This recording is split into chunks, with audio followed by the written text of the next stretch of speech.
साथियों, ये वीडियो मैं फॉर्म्स ऑफ पोइट्री पर बना रहा हूँ और फॉर्म्स ऑफ पोइट्री पर एक वीडियो मैं पहले भी बना चुका हूँ, इसका पार्ट 1।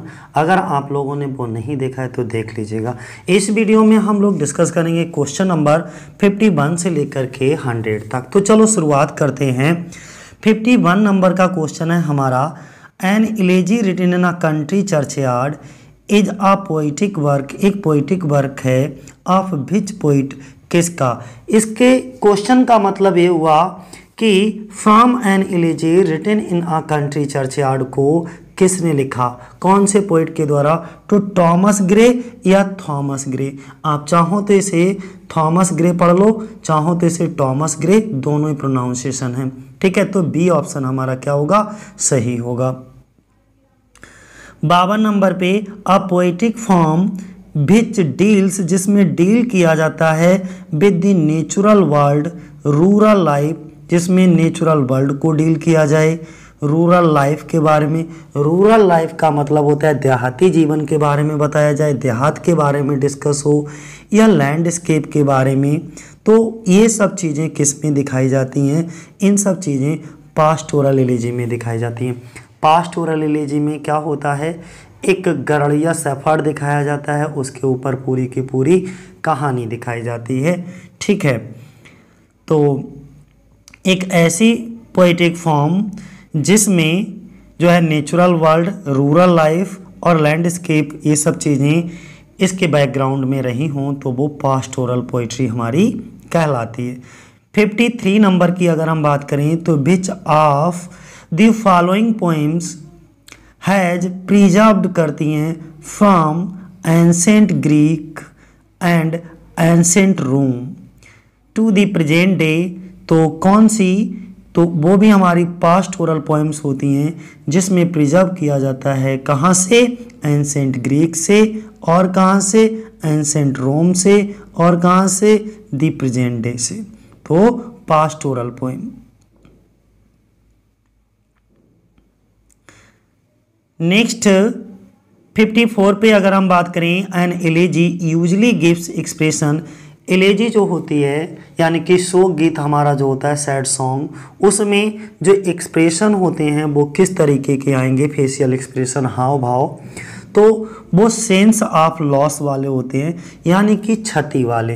डैट मीन्स किसी की मृत्यु, जैसे मान लीजिए हमारा कोई नियर डियर है और अगर उसकी मृत्यु हो जाती तो उसकी मृत्यु से दुखी होकर के हम किसी सॉन्ग या गीत की रचना करते हैं, तो हमारे जो एक्सप्रेशन होंगे वो लॉस वाले होंगे, क्योंकि हमने अपने दोस्त को खो दिया है। ठीक है, तो अपने दोस्त के खो जाने पर उनके गम में यानी कि दुखी होकर के हम जिस पोएम की भी रचना करेंगे वो पोएम हमारी एलेजी कहलाएगी। तो बी ऑप्शन हमारा क्या होगा, सही होगा। एलेजी का मतलब एक बार और सुन लीजिए, सैड सॉन्ग होता है, मॉर्निंग सॉन्ग कह सकते हो, ठीक है, या ग्रीफ सॉन्ग, और इसे हिंदी में शोक गीत कहते हैं।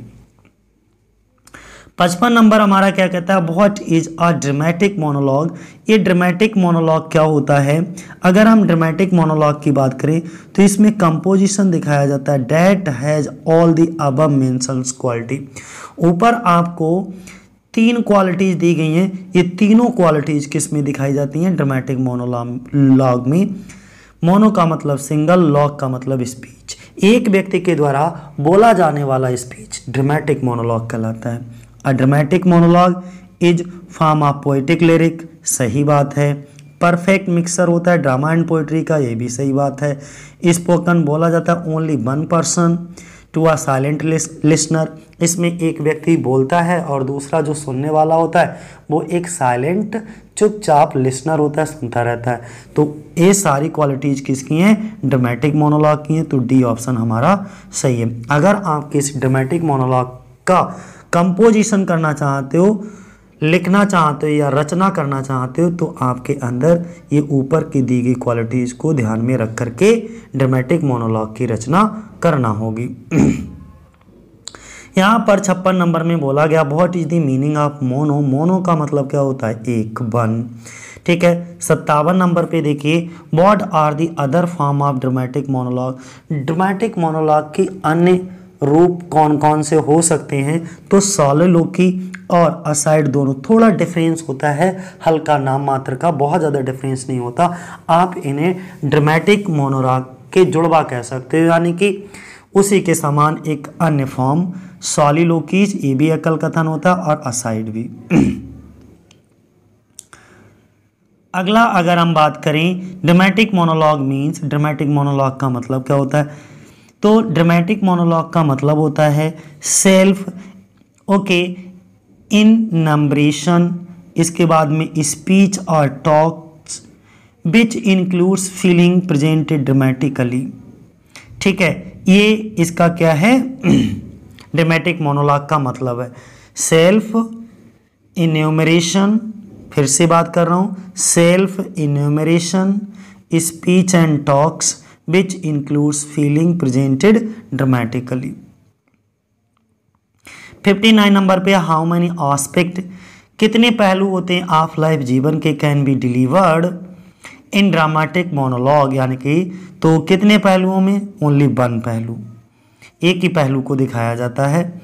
और 60 नंबर पे अगर हम बात करें तो how many type of dramatic monologue are there in English, English में कितने तरीके के ड्रामेटिक मोनोलॉग हैं, तो 3 तरीके के, बी ऑप्शन हमारा सही है। 61 की अगर हम बात करें तो has been chiefly associated with dramatic monologue, dramatic monologue से मेनली कौन एसोसिएटेड है, मेन रूप से कौन सा इससे जुड़ा हुआ है, संबंधित है, तो रॉबर्ट ब्राउनिंग का नाम ध्यान बनाए रखना। रॉबर्ट ब्राउनिंग को ड्रामेटिक मोनोलॉग के लिए ही जाना जाता है। 62 नंबर की अगर हम बात करें तो in which of the following poem, नीचे कौन सी poem does the duke shows दिखाता है the picture of his dead wife. 4 option आपके सामने दिए गए हैं, इनमें से कौन सी पोएम में जो है ड्रामेटिक मोनोलॉग दिखाया गया, यानी कि जो रॉबर्ट ब्राउनिंग होते हैं, रॉबर्ट ब्राउनिंग कौन सी पोएम में अपनी वाइफ की, अपनी डचेस की तस्वीर दिखाते हैं, तो माय लास्ट डचेस में बी ऑप्शन सही है हमारा। 63 नंबर पे देखो the monologue love song of J Alfred Prufrock, ये भी एक मोनोलॉग है, वाज रिटन बाय किसके द्वारा लिखा गया, टी.एस. इलियट के द्वारा, सी ऑप्शन। 64 नंबर पे हु इज नॉट एसोसिएटेड, जो संबंधित नहीं है विद ड्रामेटिक मोनोलॉग, इन चारों ऑप्शन में से कौन ऐसा कवि है जो ड्रामेटिक मोनोलॉग बिल्कुल नहीं लिखे, संबंधित ही नहीं है, तो पी.बी. शैली, पर्सी बेसी शैली, सी ऑप्शन सही है हमारा। 65 नंबर पे देखिए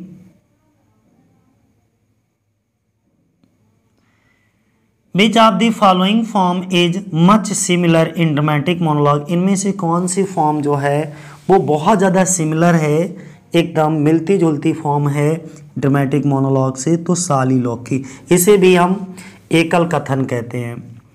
अगला in which of the following poetic form, इनमें से नीचे कौन से poetic form the reader becomes an active participate, जिसमें जो रीडर पाठक होता है वो भी एक एक्टिव पार्टिसिपेशन करता है, वो कौन सा है, ड्रामेटिक मोनोलॉग है, कौन सा, ड्रामेटिक मोनोलॉग। 67 नंबर पे देखिएगा विच फॉर्म ऑफ सोनेट, कौन सा सोनेट का कौन सा फॉर्म, कौन सा रूप वाज अडॉप्टेड, अडॉप्ट किया गया, ग्रहण किया गया शेक्सपियर के द्वारा, तो विलियम शेक्सपियर ने किस पैटर्न पर अपने 154 सोनेट लिखे थे, तो इंग्लिश सोनेट, यानी कि इंग्लिश पैटर्न, इसी को हम शेक्सपियरियन और एलिजाबेथन सोनेट के नाम से भी जानते हैं। अगला how many sonnets were written by John Milton, John Milton के द्वारा टोटल कितने सोनेट लिखे गए, तो यहाँ पर अगर हम बात करें जॉन मिल्टन के द्वारा टोटल सोनेट जो हैं वो 23 और कहीं कहीं आपको 24 भी दिखेंगे, ठीक है, तो 23 और कहीं कहीं 24, जिसमें से 18 जो हैं वो इंग्लिश सोनेट लिखे गए और 6 इन्होंने कौन से लिखे थे, फ्रेंच में लिखे थे, ध्यान रखिएगा, ठीक है, तो टोटल 23 हैं। और अगर खाली इंग्लिश सोनेट की बात करें तो कितने, 18 हैं। अगला next who wrote the sonnet, किसने सोनेट लिखे, ये सोनेट किसने लिखा? वेन मीन्स जब the assault was intended to the city. ये सोनेट किसने लिखा? तो ये सोनेट जॉन मिल्टन के द्वारा लिखा गया। ऑन द लेट मसक्री इन पाइडमोंट, ये सोनेट किसके द्वारा? ये भी जॉन मिल्टन के द्वारा। ठीक है, तो जॉन मिल्टन ने ये दोनों सोनेट लिखे हैं। कौन कौन से? When the assault was intended to the city, और अगला सोनेट जो है on the late massacre in Piedmonts. 71 number की बात करें, which form which Latin word is derived, कौन से लैटिन वर्ड से is derived the English word elegy. Elegy कौन से लैटिन वर्ड से आया? तो इलेजिया से। कहाँ से? इलेजिया। डी ऑप्शन हमारा क्या होगा? सही होगा। अगला अगर हम बात करें, which form of poetry is associated, कौन सी फॉर्म ऑफ पोइट्री संबंधित है विद द लैमेंटेशन ऑफ डेड, यानी कि मरे हुए व्यक्तियों पर विलाप करने के लिए कौन सी फॉर्म ऑफ पोइट्री में लिखोगे? सीधी सी बात, इलेजी में आप लिखोगे। The sole theme of English elegy, जो इंग्लिश इलेजी होती है उसकी मुख्य थीम क्या होती है? तो भाई डेथ होती है। किसी न किसी अपने नीरेस्ट डीरेस्ट की मृत्यु से दुखी होकर के आप जिस सॉन्ग जिस गीत की रचना करते हो वो इलेजी कहलाता है। 74 नंबर, इन विच इलेजी, कौन सी इलेजी डज मिल्टन लैमेंट करते हैं, विलाप करते हैं in the fall of poetry and religion, तो जिसमें उन्होंने ये विलाप किया, ये लेमेंट किया फॉल ऑफ पोइट्री, पोइट्री के पतन के बारे में, और रिलीजन यानी कि धर्म के पतन के बारे में कौन सी पोइम, कौन सी इलेजी में इन्होंने बात की? तो लैसिडस में बात की। किसमें? लैसिडस। अगला, इन विच इलेजी डज शैली, कौन सी शोक गीत में, कौन सी इलेजी में जो पीबी शैली होते हैं वो लैमेंट करते हैं the death of his friend John कीट। डेथ मीन्स मृत्यु, ऑफ हिज फ्रेंड जॉन कीट। जॉन कीट अपने दोस्त जॉन कीट की मृत्यु पर किसमें ये जो हैं लैमेंट करते हैं? तो एडोनिस। किसमें? एडोनिस। 76 पे देखिएगा, नेम द पोइट, उस कवि का नाम बताना है आपको, हु हैज़ रिटन, जिसने लिखा इलेजी को टू लैमेंट, विलाप करने के लिए, for the short and simple annuls of the poor. ऐसी कौन सी कविता है जिसमें short and simple annuls of the poor, यानी कि गरीब गांव के जो किसान होते हैं, गरीब गांव वाले होते हैं, उनकी मृत्यु से दुखी होकर के उनके ऊपर कविता लिखने वाला कवि कौन होता है? वो थॉमस ग्रे होते हैं। थॉमस ग्रे होते हैं, उन्होंने from an elegy written in a country churchyard, उसमें भी जो हैमनेट नामक गांव होता है, उस गांव के गरीब किसान होते हैं, उनकी मृत्यु से दुखी होकर के उस कविता को लिखा था। अगला 77 की बात करें तो विच पोइटिक फॉर्म इज एसोसिएटेड, कौन सी पोइटिक फॉर्म संबंधित है विद अ डायरेक्ट एड्रेस, यानी कि सीधे संबोधित किया जाता है किसको? लिविंग बीइंग, यानी कि या जीवित प्राणी या डेड, किसी भी जीवित या मृत व्यक्ति को डायरेक्ट एड्रेस कौन सी फॉर्म ऑफ पोइट्री में किया जाता है? तो वो ओड में किया जाता है। ओड में एड्रेसिंग होता है, सीधी सी बात है, संबोधन गीत होता है ओड। तो इसमें क्या होता है? किसी न किसी व्यक्ति या वस्तु को संबोधित करके गीत गाया जाता है ये। 78 की बात करें तो विच फॉर्म ऑफ ओड, ये ओड है, आई नहीं, इसमें मिसप्रिंट है यहाँ पे, ठीक है, ODE। Which form of ode, ode का कौन सा फॉर्म हैज़ 3 सेक्शंस, ये 3 पार्ट में डिवाइड होता है, स्ट्रॉफ, एंटी स्ट्रॉफ और इपोड, यानी कि ओड का कौन सा ओड जो है वो 3 भागों में बांटा गया है, स्ट्रॉफ, एंटी स्ट्रॉफ और इपोड में। तो पिंडारिक ओड को, जो कि ग्रीक कवि पिंडार के नाम पर पिंडारिक ओड पढ़े थे, तो पिंडारिक ओड जो है वो 3 भागों में बांटा गया, स्ट्रॉफ, एंटी स्ट्रॉफ और इपोड में। अगला 79 की बात करें तो विच फॉर्म ऑफ, ठीक है, विच फॉर्म ऑफ ओड, यहाँ पर भी ओड कर लीजिए, विच फॉर्म ऑफ ओड की कौन सा रूप बाद अडॉप्टेड किया गया थॉमस ग्रे के द्वारा, ठीक है, थॉमस ग्रे ने कौन सा रूप अडॉप्ट किया, किसमें? द प्रोग्रेस ऑफ पोएजी, और एक दूसरी पोइम है द बार्ड। तो the progress of poesy and the bard में थॉमस ग्रे ने कौन सा फॉर्म ऑफ पोएट्री, तो पिंडारिक ओड के ऊपर, पिंडारिक ओड में स्ट्रोफ, एंटी स्ट्रोफ और एपोड में इनको लिखा है। 80 की बात करें तो which form of ode take its name from a Roman poet, Roman poet के नाम पर कौन से ओड का नाम पड़ा, तो कौन से ओड का नाम पड़ा, होरेशियन, होरेस नामक कवि थे रोम के, तो उनके नाम पर ही होरेशियन ओड। और ग्रीक कवि पिंडार थे, तो पिंडारिक ओड। अगला हम बात करेंगे टू विच कैटेगरी, कौन सी कैटेगरी डू चेरिचेस, चेरिचेस and the nut brown maid fall, ये क्या हैं आपके, ऑथेंटिक बैलेड हैं, लिटरेरी बैलेड हैं, लैटिन बैलेड हैं या ग्रीक बैलेड हैं, तो भाई ये ऑथेंटिक बैलेड कहलाते हैं, चेरिचेस और the nut brown maid fall, ये दोनों ऑथेंटिक बैलेड हैं। 82 नंबर की बात करें तो टू विच कैटेगरी, कौन सी कैटेगरी में does la belle dame sans merci, la belle dame sans merci किस कैटेगरी में है, तो ये लिटरेरी बैलेड कहलाता है, कौन सा कहलाता है, लिटरेरी बैलेड। नेक्स्ट हम बात करेंगे वेयर इज द ओरिजिन, कहाँ ओरिजिन होता है ऑफ द एपिक, एपिक का ओरिजिन कहाँ होता है, एपिक की उत्पत्ति कहाँ होती है, तो ग्रीस में, कहाँ होती है, ग्रीस में। 84 नंबर देखिए, नेम द पोइट, उस पोइट का नाम बताना है, होम हु इज नोन, जो जाना जाता है फॉर इज एपिक, एपिक्स के लिए, यानी कि इलियाड और ओडिसी। सीधी सीधी सरल भाषा में ये कह सकते हो कि इलियाड और ओडिसी को किसने लिखा, उस लिखने वाले पोइट का नाम बताना है, तो कौन है, होमर, होमर ने इलियाड एंड ओडिसी लिखा। वर्जिल ने कौन सा लिखा था, एनीड, वर्जिल की कौन सी है, एनीड। मिल्टन की पैराडाइज लॉस्ट। अगला an elegy is a poem written, elegy जो है वो एक कविता है, लिखी जाती है, किस में लिखी जाती है, in the memory of someone who has dead, जो मर गया हो, डाइड मर गया हो, उसकी यादों में, यानी कि किसी मरे हुए व्यक्ति की यादों में। मान लीजिए मेरे दिल के करीब कोई बहुत नीरेस्ट और डिरेस्ट था, उसकी यादों में मैंने किसी कविता को दुखी होकर के, उसकी मृत्यु से दुखी होकर के मैंने किसी कविता की रचना की, तो वो क्या कहलाएगी, एलेजी कहलाएगी। ठीक है। अगला एन एलेजी इज, एलेजी क्या है, एक सैड पोएम कह सकते हो, दुखी गीत होता है, यूजली प्राय अबाउट संबंधित, जो किसी की मृत्यु से दुखी होकर के गाई जाती है। Ode was invented in, ode क्या आविष्कार हुआ, इन्वेंट हुआ, कहाँ हुआ, ग्रीस में। कहाँ से उत्पत्ति हुई ओड की, ग्रीक से। Who invented the classical ode, classical ode को इन्वेंट किसने किया, पिंडार ने, तो पिंडारिक ओड को ही हम क्लासिकल ओड कहते हैं, ये भी ध्यान रखना।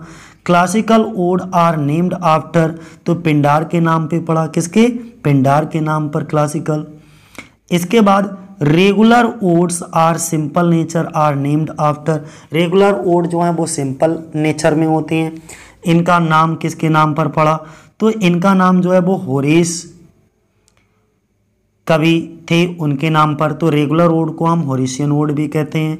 इसके बाद 91 पे देखिए, the first part of a classic and pindaric ode is called, classic और पिंडारिक ओड के पहले पार्ट को हम क्या कहते हैं, इपोड कहते हैं। पहला पार्ट हमारा इपोड होता है, दूसरा पार्ट स्ट्रोफ होता है, तीसरा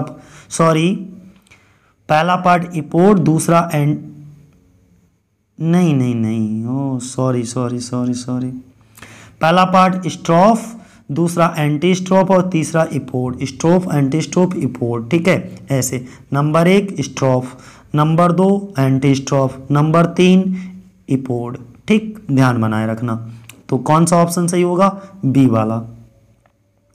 92 नंबर पे द क्लासिक, या इसी का दूसरा नाम क्या है, पिंडारिक कोड। चाहो तो आप इसे पिंडारिक कोड को, चाहो तो क्लासिक कोड को, बात एक ही है। प्रेजेंटेड बाय, कैसे प्रेजेंट किया जाता है, तो अ ग्रुप ऑफ डांसर्स के द्वारा। ठीक है। अगला नेक्स्ट हमारा क्या है, 93 नंबर पे, who is the greatest write of ode in English, English में महान राइटर कौन है ओड को लिखने वाले, तो वो कौन होते हैं, कीट, जॉन कीट। ठीक, next what is the most common rhyme scheme of English ode. English ode की कॉमन राइम स्कीम क्या होती है, इंग्लिश ओड की बताना है तो ध्यान बनाए रखिएगा, A B C B E, ठीक है, ए बी फिर सी बी ई, ये इसकी ओड की, इंग्लिश ओड की क्या होती है, कॉमन राइम स्कीम होती है। फिर how does an ode open, ode की जो शुरुआत होती है, ओपन होता है, वो कैसे होता है, तो it opens in the form of address. इसमें ओड में किसी न किसी व्यक्ति या वस्तु को एड्रेस किया जाता है, संबोधित किया जाता है। 96 नंबर की अगर हम बात करें तो विच पोइम इज अ लेंथी, ऐसी कौन सी कविता जो बहुत ज़्यादा लेंथी हो, नरेटिव वर्क हो, नरेटिव वर्क का पोइट्री, तो लेंथी और नरेटिव वर्क का पोइट्री कौन होता है, एपिक्स ही होती हैं। जैसे हमारे रामायण और महाभारत देख लो, तो जो रामायण और महाभारत होते हैं, देखना है कि इसके 24 घंटे में गा के ख़त्म किया जाता है। अगर हम 2 लोग लगातार पढ़ते रहें 24 घंटे, तब गा करके एक पोइट्री के रूप में, लेकिन बहुत ही लेंथी, यानी कि इतनी मोटी बुक है, तो इसी को हम कहते हैं एपिक, महाकाव्य। 97 की बात करें तो लॉन्ग पोइम्स विच में जो आर टिपिकली डिटेल्ड होती हैं, ordinary, extraordinary feats and adventure of characters from a distance past are called, ये क्या कहलाती हैं, तो ये भी हमारी क्या कहलाती हैं, एपिक कहलाती हैं, ध्यान रखिए, ठीक है। कौन सी, अरे कहीं पर भी लॉन्ग पोइम आ जाए जो टिपिकली डिटेल्ड किया जाए, जिसमें एक्स्ट्रा ऑर्डिनरी फैक्ट्स हों। एक्स्ट्रा ऑर्डिनरी फैक्ट्स का मतलब होता है, ये फैक्ट होगा, फीट्स नहीं, एक्स्ट्रा ऑर्डिनरी फैक्ट्स, असाधारण तथ्य, ठीक है। सुपर नेचुरल पावर जिसमें दिखाई जाए, एडवेंचर ऑफ कैरेक्टर्स, यानी कि जो वहाँ के पात्र हैं, पात्रों के द्वारा साहसिक कार्य करते हुए दिखाए जाएं, तो वो ऐसी पोइम जो है वो हमारी क्या कहलाएगी, एपिक कहलाएगी। होमर की इलियाड और ओडिसी वो भी क्या है, एक एपिक है, ध्यान रखना। होमर की इलियाड और ओडिसी दोनों क्या है, एपिक है। पैराडाइज लॉस्ट किसकी एपिक है, जॉन मिल्टन के द्वारा लिखी गई, ये मॉडर्न एपिक कहलाती है, first modern epic John Milton की कहलाती है, पैराडाइज लॉस्ट। अगला, which poem is a lengthy narrative work of poetry, ये हमारा हो चुका है एपिक। और 100 नंबर पे देखिए, ये भी हमारा हो चुका है, क्या बार रिपीट है एपिक का, ओके। अब 101 से लेकर के मैं 101 फिर भी रिपीट कर देता हूँ, शुभ गिनती कर लो, जैसे पंडित जी नहीं कहते हैं 11, 21, 51, 101, वैसे ही जो ये गिनती है 101 वो शुभ गिनती है, शुभ तक कर लो इसे। The example of a narrative poetry is, जो एग्जाम्पल है नरेटिव पोइट्री का वो क्या है, तो नरेटिव पोइट्री का जो एग्जाम्पल है यहाँ पे the rhyme of the ancient mariner, ये एस.टी. कॉलरिज के द्वारा लिखी गई है, और ये लैरिकल बैलड में 1798 में ये पब्लिश हुई थी। ये लैरिकल बैलड जो 23 पोइम्स का कलेक्शन था, उसमें सबसे पहली पोइम है, ध्यान बनाए रखना, ठीक है। बाकी डिस्कस करेंगे हम लोग अगले वीडियो में, इसके तीसरे पार्ट में, ठीक है। आज के लिए इतना ही, जय हिंद, जय भारत साथियों।